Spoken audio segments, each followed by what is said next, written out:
না হলে আমাদের ইজারার যেটা ডাক সেই ডাকের টাকা উঠবে না। আসলে বাজারে প্রচুর পরিমাণ গরু আছে, কিন্তু বর্তমান আবহাওয়ার কারণে গরু ঢুকতেছে কিন্তু ক্রেতা নাই।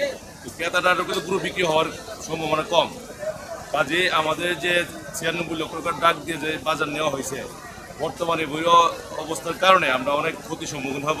এবারও আমরা গত বছর ছিল 88 লক্ষ টাকা ডাক, এবার আমরা 96 লক্ষ টাকা দিয়ে ইজারা নিয়েছি।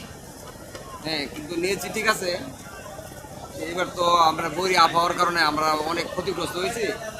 বাজারে মাল আছে, হ্যাঁ, গরু আছে, মহিষ আছে, সব কিছু আছে, কিন্তু ক্রেতা নাই। হ্যাঁ, আমরা বড় ধরনের ক্ষতির সম্মুখীন হব।